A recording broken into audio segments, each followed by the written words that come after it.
32 aujourd'hui. Et aujourd'hui, c'est le jour du psaume 32. Amen.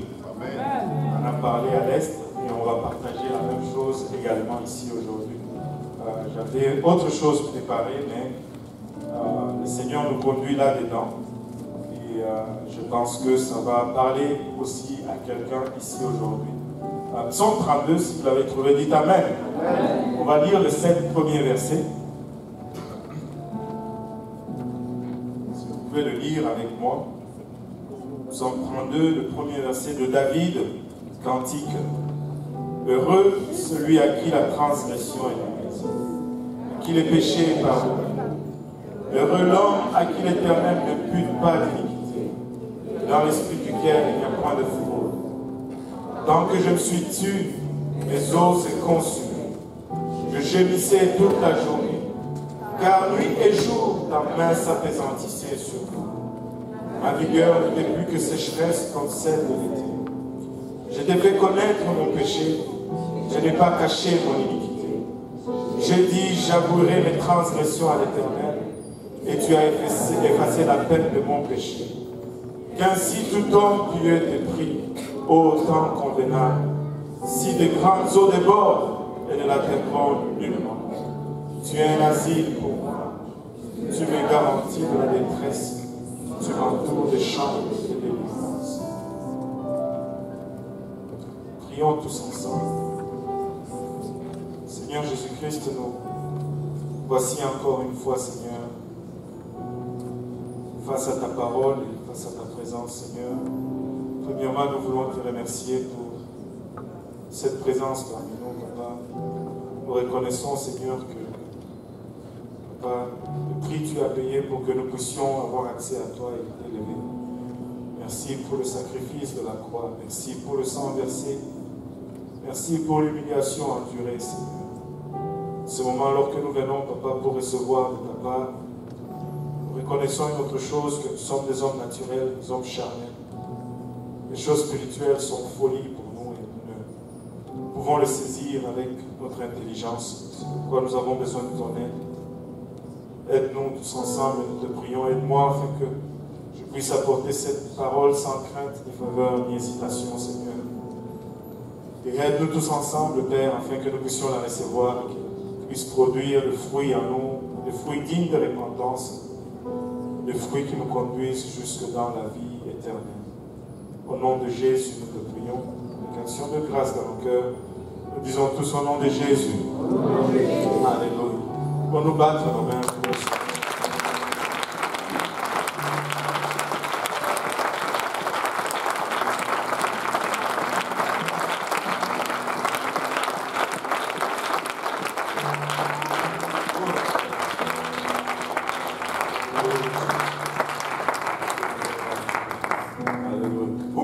Dans le nom du Seigneur, nous avons un visiteur qui est rentré un petit peu en retard, Nathanaël Roy, qui est là. Nous vous souhaitons la bienvenue à côté de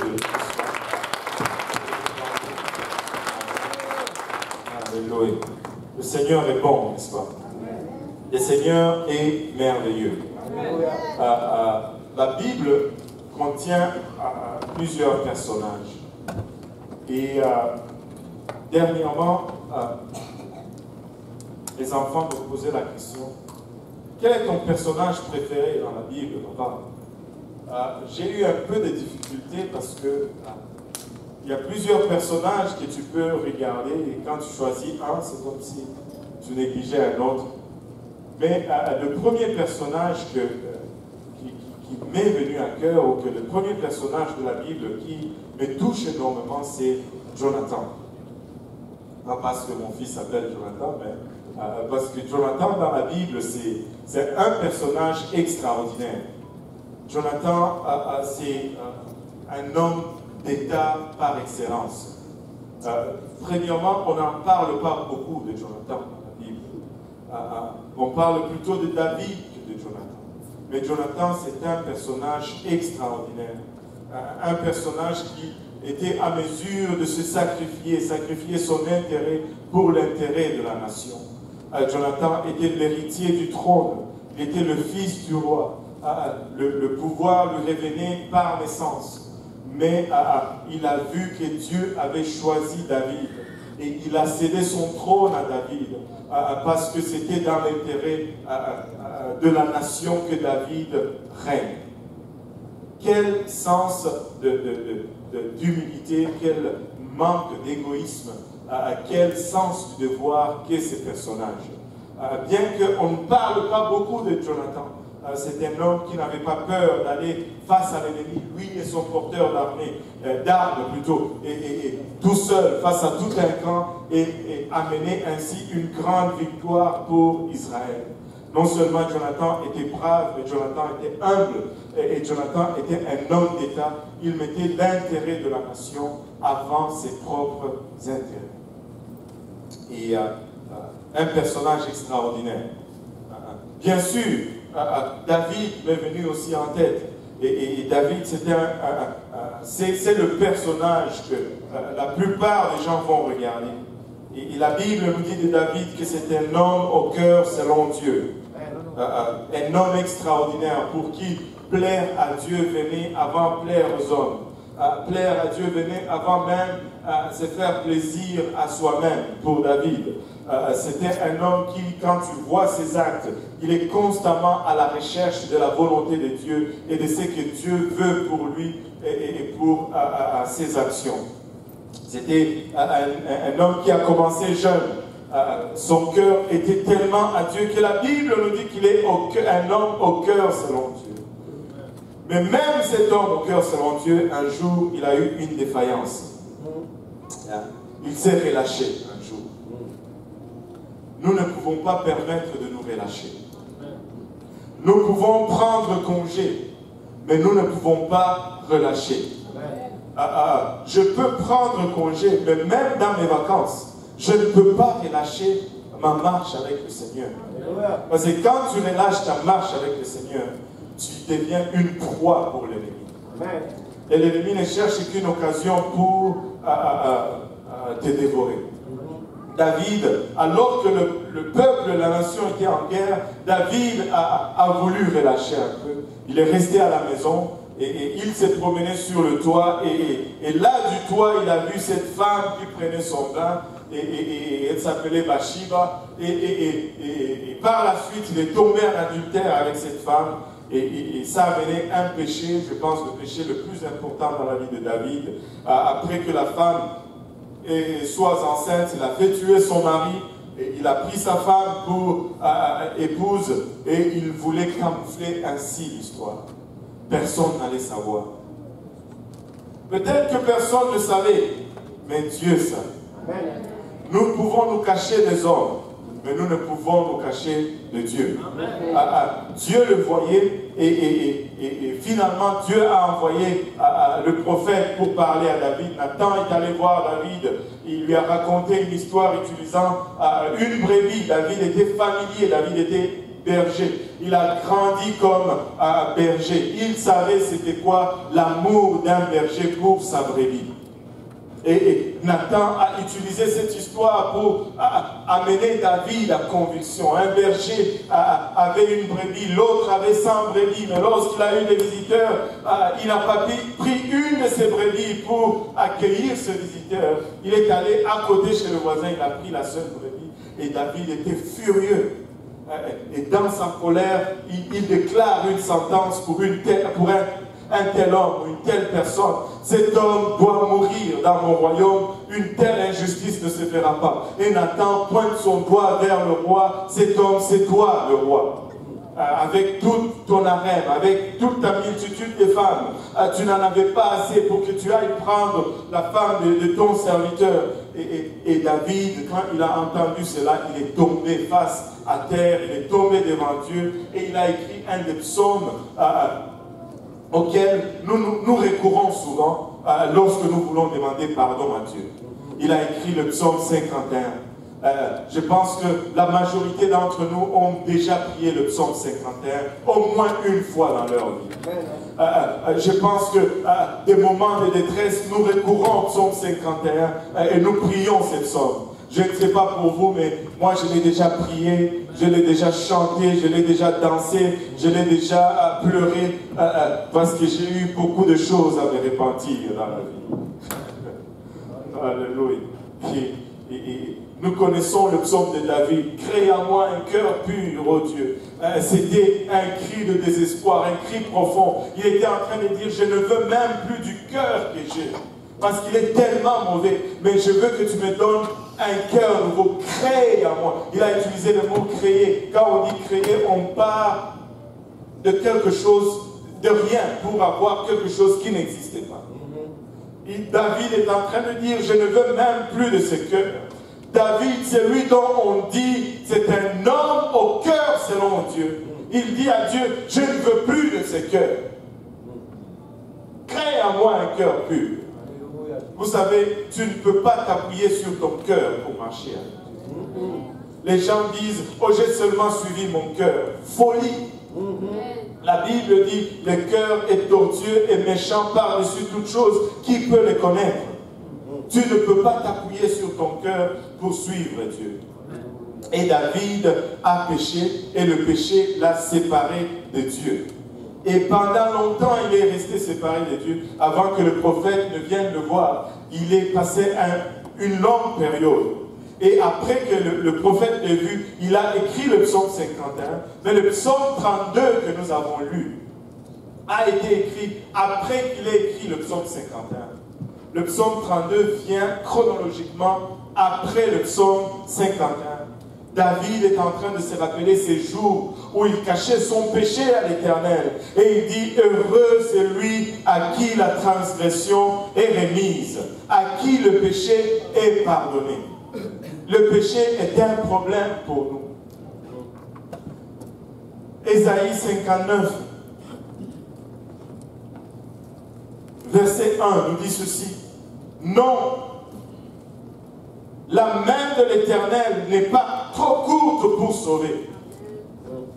La main de l'Éternel n'est pas trop courte pour sauver. Vous êtes-vous retrouvé déjà dans une place où vous dites, je suis allé probablement trop loin. J'ai refait peut-être cette péché une fois de plus, juste une fois de trop. Vous êtes-vous déjà retrouvé dans une fosse telle que vous vous dites, non, d'ici le Seigneur ne peut plus m'atteindre. La Bible est en train de te dire aujourd'hui, la main de l'Éternel n'est pas trop courte pour sauver. Peu importe où tu es allé, peu importe la profondeur dans laquelle tu t'es enfoncé, la main de l'Éternel n'est pas trop courte pour sauver, ni son oreille trop dure pour entendre. C'est que Dieu est en train de te dire, commence à crier vers moi. C'est que Dieu est en train de te dire, invoque-moi, appelle-moi. Tu n'es pas trop loin pour que je puisse t'entendre. Tu n'es pas trop éloigné pour que ma main ne puisse t'atteindre. Si tu pouvais commencer à ouvrir ta bouche, à élever ta voix et à appeler son nom. Son oreille n'est pas trop dure pour entendre. Mais malheureusement, il continue dans le verset 2, il dit, mais ce sont vos crimes qui mettent une séparation entre vous et votre Dieu. Et ce sont vos péchés qui vous cachent sa face et l'empêchent de vous écouter. Si nous voulons que Dieu nous entende, nous allons commencer d'abord par la repentance. Nous allons commencer d'abord par ouvrir nos cœurs à Dieu et dire, Seigneur, nous voulons d'abord déposer nos fardeaux de péché. Pardonne-nous nos péchés. Nous ne voulons pas de péchés entre nous et Dieu. C'est pourquoi nous voulons vivre continuellement dans la sanctification. Parce que nous voulons continuellement avoir l'oreille de Dieu. Les péchés nous empêchent de voir Dieu. Les péchés nous empêchent de voir la face de Dieu. Le péché nous empêche que Dieu écoute nos cris. Il dit, car vos mains sont souillées de sang et vos doigts de crime. Vos lèvres profèrent le mensonge. Votre langue fait entendre l'iniquité. Vos lèvres profèrent le mensonge. Et laissez-moi vous dire que un des péchés qui nous suit, dans lequel nous tombons assez facilement, c'est le mensonge. Nous y tombons tellement facilement que nous disons, nous avons même inventé une formule pour enlever un peu de culpabilité. Nous disons un mensonge blanc. Un tout petit mensonge. Et un mensonge, c'était un mensonge. Comme nous avons vu lorsque nous étudions la dette le jeudi passé, certains disent, ben, j'ai menti au gouvernement, c'est pas grave.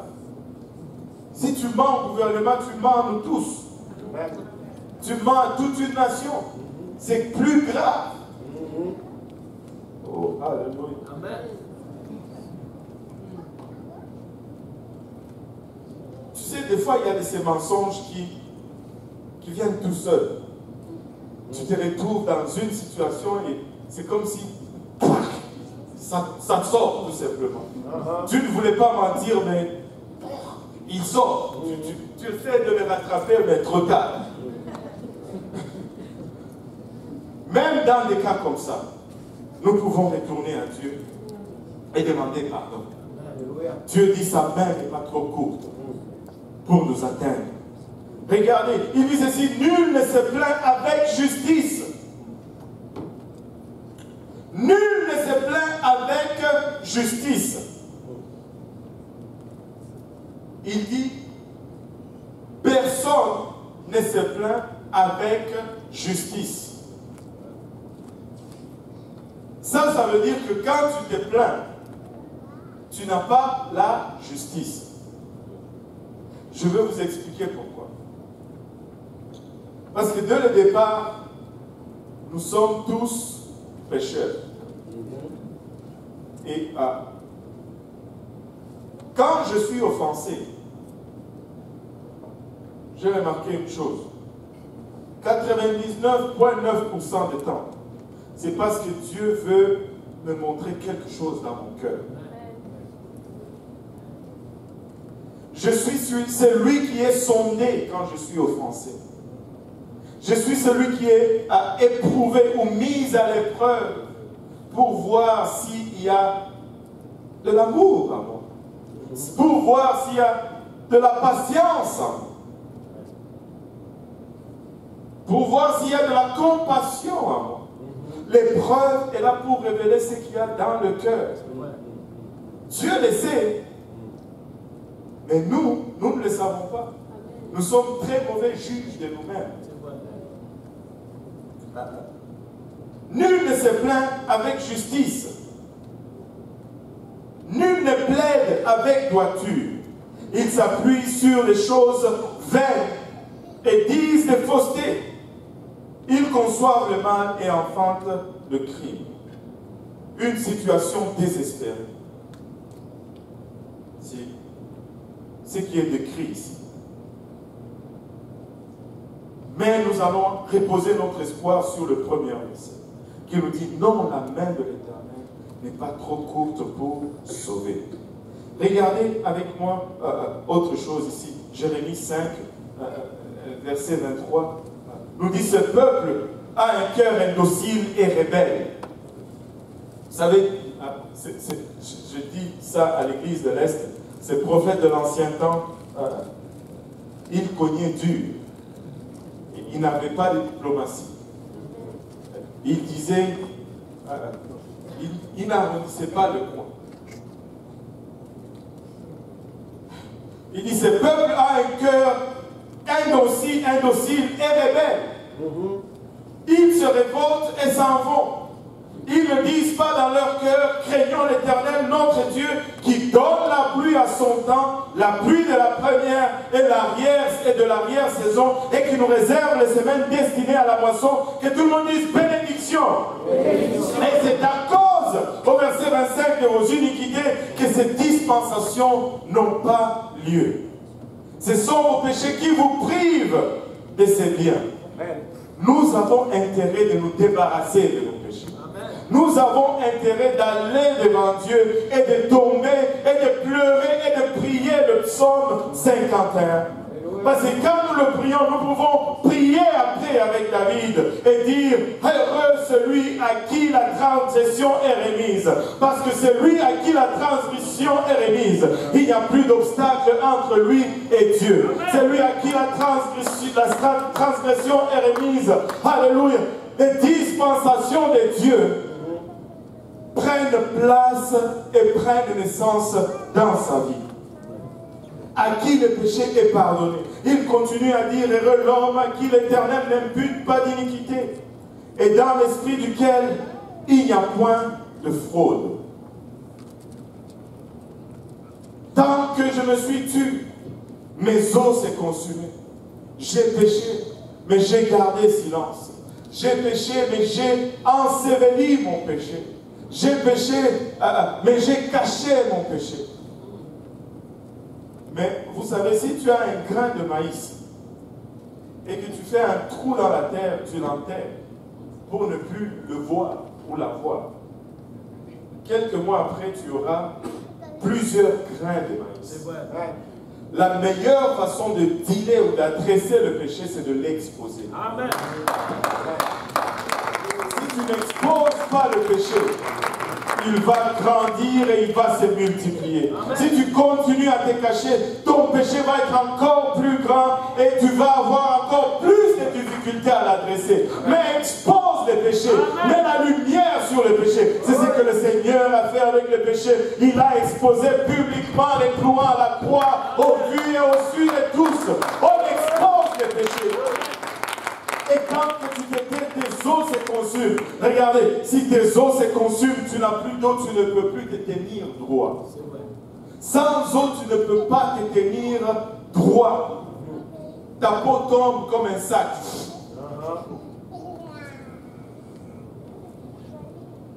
Je gémissais toute la journée, car nuit et jour, ta main s'appesantissait sur moi. Ma vigueur n'était plus que sécheresse comme celle de l'été.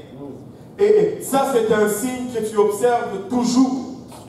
Quelqu'un va venir à Dieu et il va être zélé pour le Seigneur. Il va travailler pour le Seigneur, mais le diable sait comment le ralentir. Au fond, c'est là le but de tout ceci. Va jeter un péché dans ta vie et toi, tu vois le péché. Oh, non. Quelqu'un qui était enthousiasmé pour la parole de Dieu, son enthousiasme diminue. Le plaisir de voir quelqu'un être sauvé diminue. Le désir d'aller à la maison de Dieu diminue. À cause du péché. Ma vigueur n'était plus que sécheresse comme celle de l'été. Je t'ai fait connaître mon péché. Il dit, je suis allé à toi, je t'ai fait connaître mon péché. Je n'ai pas caché mon iniquité. J'ai dit, j'avouerai mes transgressions à l'Éternel. Et tu as effacé la peine de mon péché. Dieu n'attend qu'une seule chose, que tu viennes à lui et que tu lui avoues. Alléluia. Dieu a les vases dans la main. Il attend que tu confesses. Il attend que tu les déclares. Il attend que tu... Écoutez, quand nous lisons... je n'ai même pas cherché le verset. On va le regarder. Je vais prendre le temps. On va aller dans... je vais vous dire tout à l'heure.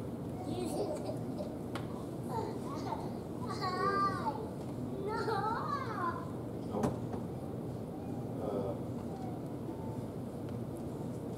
On va regarder 1 Samuel.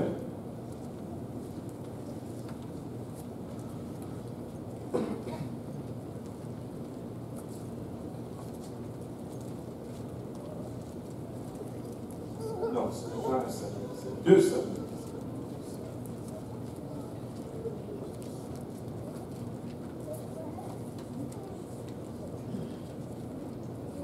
Ok. 2 Samuel chapitre 12. Ça, c'est l'histoire que j'ai utilisée à l'introduction. Nathan qui va voir David et qui lui dit, qui lui raconte l'histoire et David confesse. D'abord, David déclare la sentence, cet homme mourra. Et Nathan lui dit au verset 7, tuez cet homme-là, ainsi par l'Éternel, blablabla. Et il est condamné car tu as agi en secret, et moi je ferai cela en présence de tout Israël, au verset 12. Et quand tu arrives au verset 13, regardez bien le verset 13, David dit à Nathan, j'ai péché contre l'Éternel.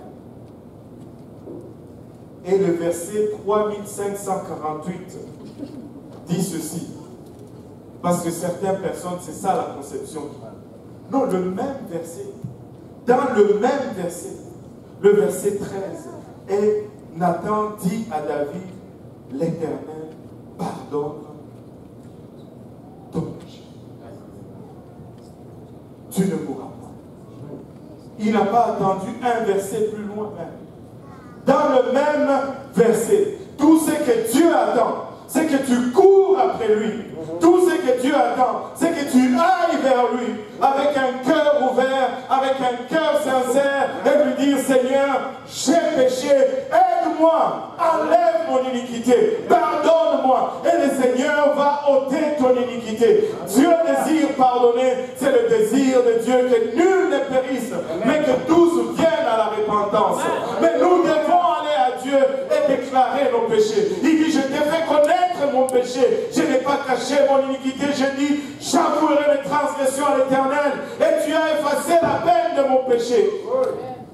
Et il dit ici au verset 6, qu'ainsi tout homme pieux te prie au temps convenable. David dit qu'ainsi tout homme pieux, amen, tout homme pieux te prie au temps convenable. Je pose la question, qu'est-ce qu'un homme pieux a à voir à demander pardon pour un péché s'il est pieux?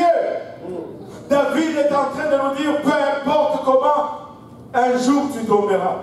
Un jour tu vas être dans une situation compromettante. N'aie pas une trop haute opinion de toi-même.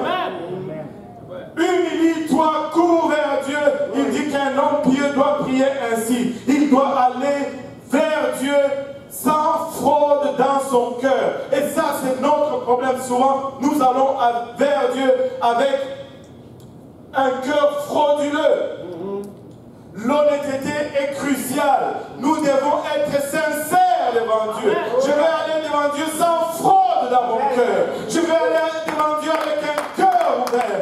Seigneur, je sais que j'ai péché. Seigneur, je sais que je ne peux pas y arriver par moi-même. J'ai fait le mal. Je reconnais mon mal, Seigneur, et je ne veux même pas chercher à le justifier. Et quand tu cherches à justifier un mal, tu ne demanderas jamais sincèrement pardon pour ce mal.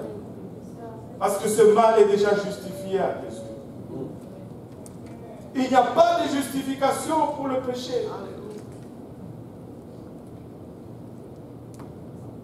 Si tu cherches à justifier un péché, tu n'es pas dans la repentance. Je veux aller devant Dieu avec un cœur sans fraude, un cœur ouvert. Seigneur, sonde-moi et connais-moi, Seigneur. Alléluia. L'amertume enlève, Seigneur. Oh, la haine enlève, Seigneur Jésus-Christ. La jalousie enlève. Connais-moi, Seigneur. Sonde-moi et connais-moi. Parce que je veux que tu agisses dans ma vie. Il dit qu'ainsi tout homme pieux te prie au temps convenable. Laissez-moi vous dire aujourd'hui, c'est le temps convenable. Amen. Et regardez la conséquence. Si des grandes eaux débordent, elles ne l'atteindront nullement. Si nous allons devant Dieu, que nous ouvrons nos cœurs, peu importe l'inondation que l'ennemi va amener dans notre vie, nous allons nous en sortir. Nous allons nous en sortir. Il dit, tu es un asile pour moi. Tu me garantis de la détresse. Tu es un asile pour moi, Seigneur. Tu me garantis de la détresse. Dieu te donne une garantie. Et ça, ce n'est pas la garantie de Mazda ou de Toyota. Ça, c'est la vraie garantie. Tu peux aller à la banque sur cette garantie. Dieu te garantit de la détresse. Tu m'entoures des chants de délivrance. Tu m'entoures des chants de délivrance. Commence à chanter la délivrance. Ne commence pas à chanter la misère. Alors laisse-moi te dire aujourd'hui, je ne dis pas ceci pour te condamner. Je dis ceci pour te relever. Parce que la suite du psaume me dit ceci. Après que l'homme pieux ait prié de cette façon, David ici change de posture. Il commence à nous parler d'une façon prophétique de la part de Dieu. Il dit, je t'instruirai et je te montrerai la voie que tu dois suivre. Est-ce que tu veux suivre la voie de Dieu? Est-ce que tu veux recevoir instruction de la part? Demande pardon pour ton iniquité. Tombe devant la face de Dieu. Et il va t'instruire. Il va te montrer la voie que tu dois suivre. Je te conseillerai, il dit. Oh, j'aurai le regard sur toi. Je vais avoir mes yeux placés sur toi.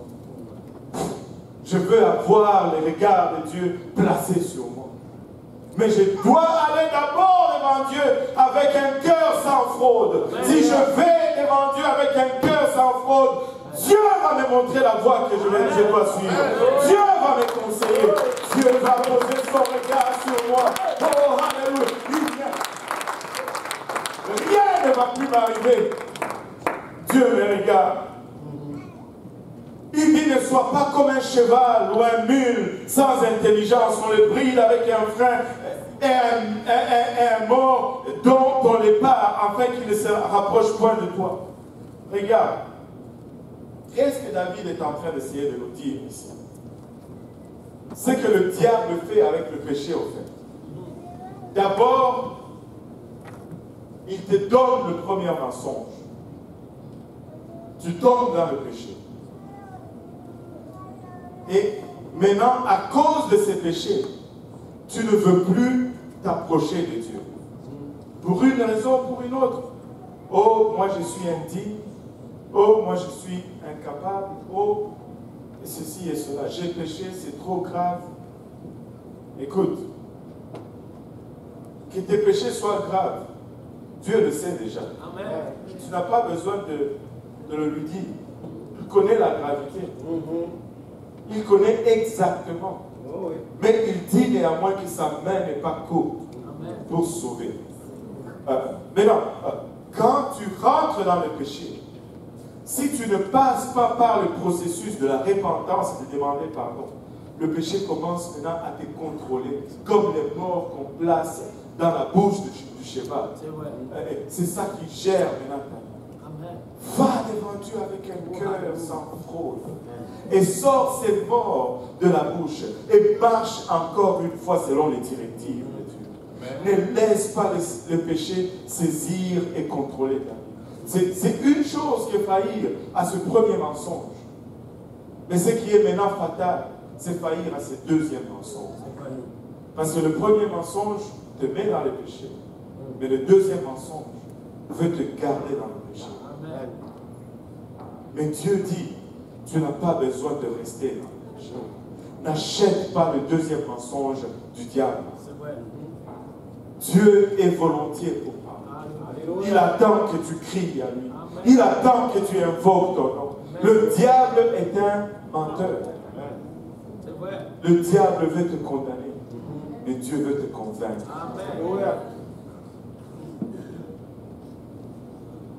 Il dit, beaucoup de douleurs sont la part du méchant.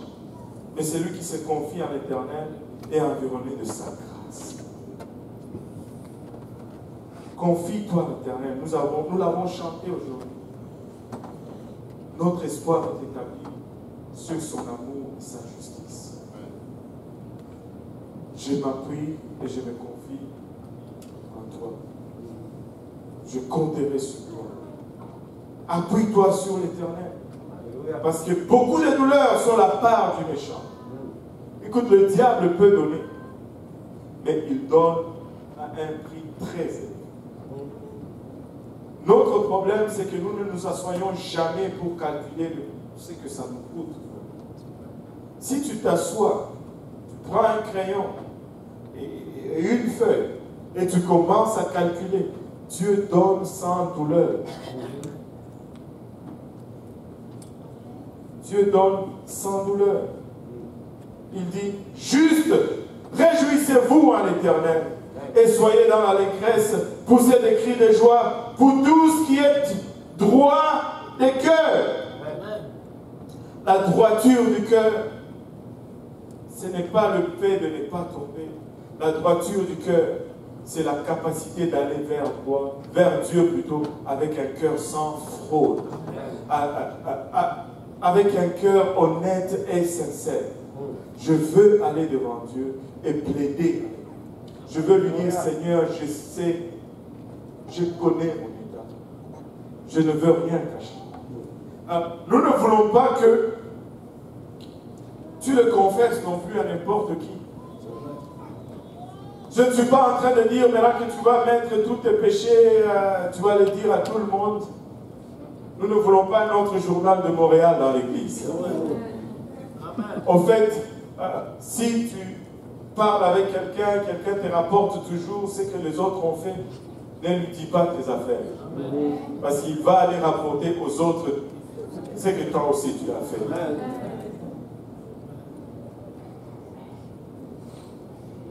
Mais dans l'église de Dieu, Dieu a placé une structure pour nous permettre à ventiler nos péchés. Il y a une structure qui nous permet à aller devant Dieu et à confesser nos péchés. Amen. Amen. Mais n'enterre pas tes péchés. Expose-le. Expose tes péchés. Quand j'ai partagé à l'Est aujourd'hui, le Seigneur m'a poussé à dire une chose. Vous savez, très souvent, il y a des choses dans lesquelles nous avons des faiblesses. Et nous allons le faire encore et encore et encore, pleurer à Dieu, au point où nous allons commencer à nous demander, mais à quoi ça sert d'aller encore vers Dieu et de demander pardon. Moi, je me dis toujours ceci. L'enfer est trop chaud pour que je ne prenne pas une autre chance à demander pardon. Je ne veux pas aller à l'enfer. Je vais user toutes mes chances avec Dieu. Et comme je sais que sa miséricorde n'a pas de limite, je veux toujours retourner à Dieu. Et je ne suis pas en train de te dire, va pécher et tu vas retourner à Dieu. Non, ça ce n'est pas avoir un cœur sans fraude. Ça c'est un cœur plein de fraude. Tu dois aller devant Dieu avec un cœur sans fraude. Maintenant, quand tu retombes tout le temps dans la même chose, ne commence pas à attendre lorsque tu tombes, mais regarde ce qui précède ta chute. Et quand tu vois les signes qui précèdent ta chute prendre place, fuis pour l'amour de Dieu. Cours pour l'amour de Dieu. Réveille-toi pour l'amour de Dieu. Fais quelque chose. Après quelqu'un va t'enfermer dans l'église. Fais quelque chose, mais Dieu désire que tu sois sauvé. Dieu désire que tu viennes à lui. Dieu veut t'entendre. Crie à Dieu. Ne permets jamais au péché de te réduire au silence. Crie à Dieu.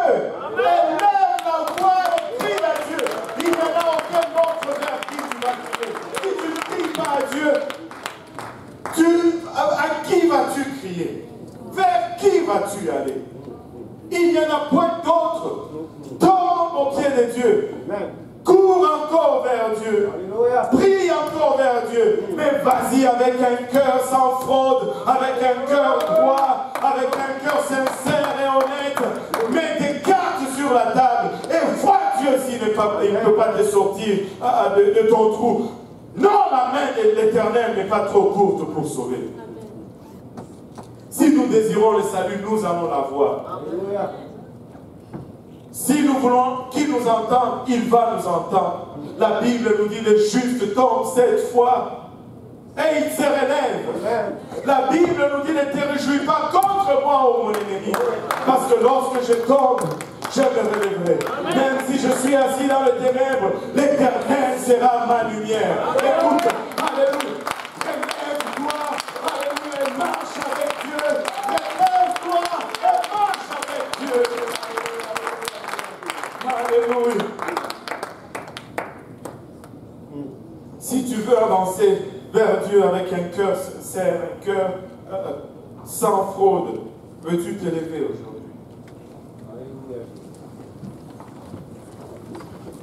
Nous avons chanté tout à l'heure, tout mon espoir est établi sur ton amour et ta justice.